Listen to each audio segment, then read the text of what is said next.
China's energy plan to reduce its dependence upon coal. According to a U.S. Congressional Executive Commission on China, which held a series of Issues Roundtables in late 2004, it was estimated that 12 Chinese mine workers die for every million tons of coal produced. Most are killed by methane gas explosions while inside the coal mines. China Business Weekly reported in July 2000, to prevent gas explosions, China emits 6 billion cubic meters of methane from mines annually, seriously polluting the environment. Last year, instruments on the world's largest environment monitoring satellite, the European Space Agency's Envisat, revealed the world's largest amount of nitrogen dioxide was hanging over Beijing and northeastern China. Because the country emits more methane from its coal mining than any other coal-producing country, China pollutes the Earth's atmosphere with about one-third of the total annual emissions of methane. According to the U.S. Environmental Protection Agency, methane traps heat 20 times more than carbon dioxide, which impacts global warming. On March 6, People's Daily reported, Shaanxi, China's largest coal-producing province, plans to put the brakes on the further expansion of coal mining in the next 5 years. Shaanxi Governor Yu Jun at a recent press conference announced, "We cannot continue the rough way of development anymore and must limit coal production strictly with the guidance of scientific concept of development." While only slightly reducing the country's aggressive GDP growth, China has instituted reforms to maximize its energy efficiency and minimize the environmental damage and loss of human life. Not only is the country stamping down on the causes of these problems, it wants Western technology to help become more efficient.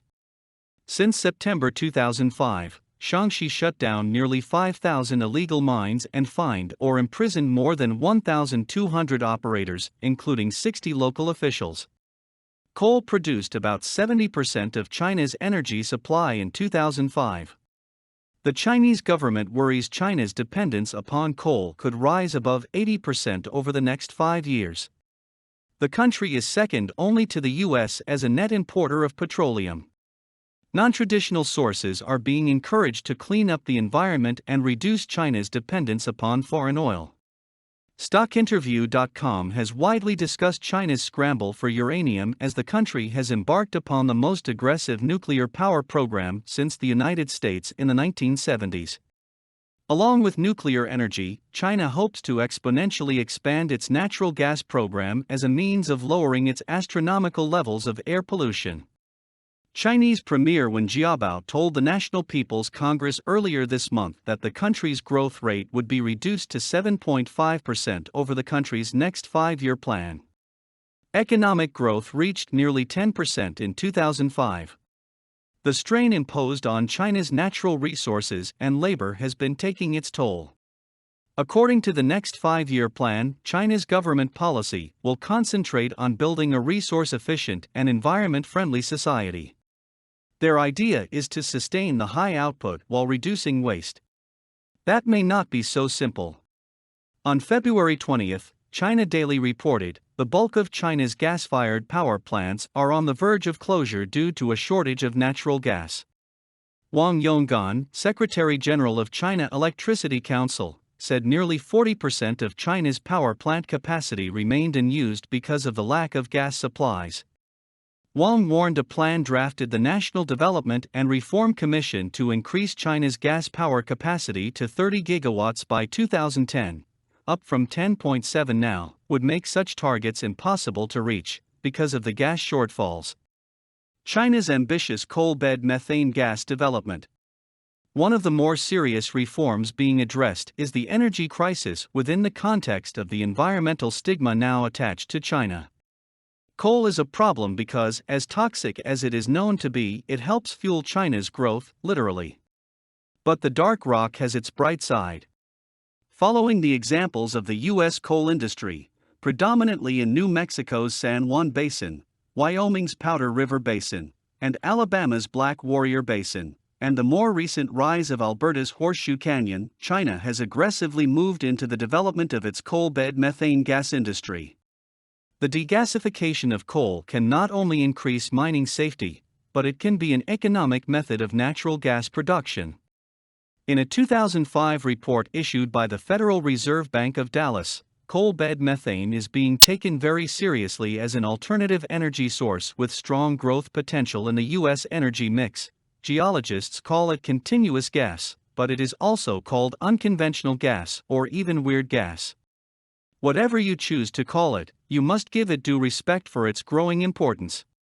The Department of Energy reports the share of unconventional gas doubled from 17% of lower 48 natural gas supplies in 1990 to 35% in 2003.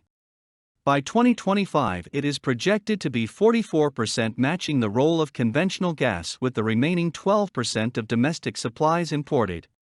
By 2010, China hopes to increase its dependence upon cleaner burning fuels, such as nuclear and natural gas.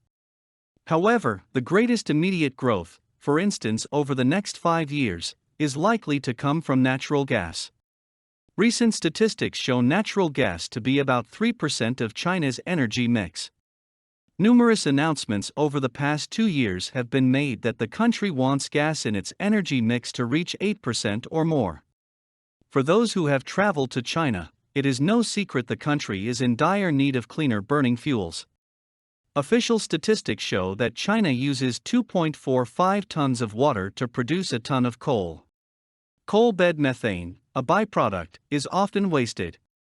In 1996, China established China United Coalbed Methane, CUCBM, to harness that byproduct and to help reduce the toxic pollution and alarming fatalities generated by coal mining.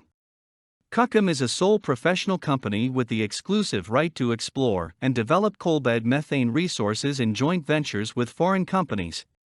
It is controlled jointly by PetroChina Energy Company and the China Coal Energy Group Corporation.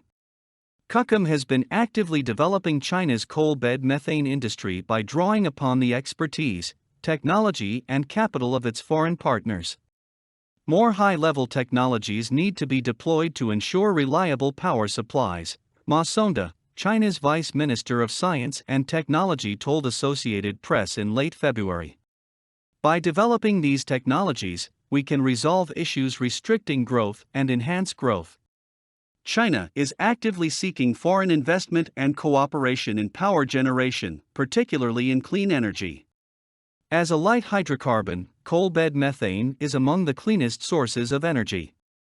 Published reports show that China's coalbed methane, CBM, resources, buried within a recoverable depth of 2,000 meters, are estimated at approximately 36.81 trillion cubic meters. China has the world's third-largest CBM resource. Following behind the United States, it is the second country to have conducted large-scale field exploration of coalbed methane. According to a March 9 article in People's Daily, China's coalbed methane industry made important headway in 2005. About 340 CBM wells were drilled across the country. That may not sound astonishing compared to the number of wells drilled in Canada during the same year, which surpassed the 3,000 level for the first time. In that context, China remains nearly a virgin territory for CBM. CUCM has been actively partnering with the world's giant oil companies and others to explore their vast CMB reserves. In 1998, Texaco, now Chevron Texaco, was the first to partner with CUCBM and resulted in geological studies, exploratory wells, and development contracts.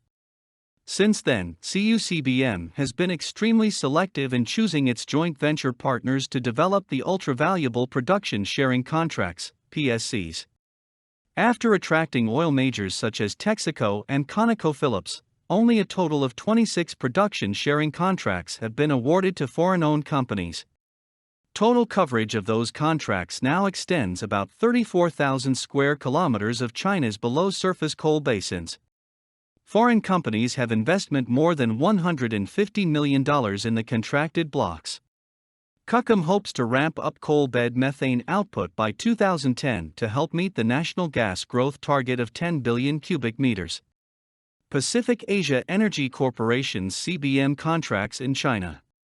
The first Canadian publicly traded company awarded a production sharing contract was Pacific Asia China Energy Inc., PACE, which holds the PSC through its wholly owned subsidiary, Asia-Canada Energy Corporation Pacific Asia-China Energy, which trades on Toronto's venture exchange under the ticker symbol of PCE, also holds a second PSC through another wholly owned subsidiary, China-Canada Energy Corporation.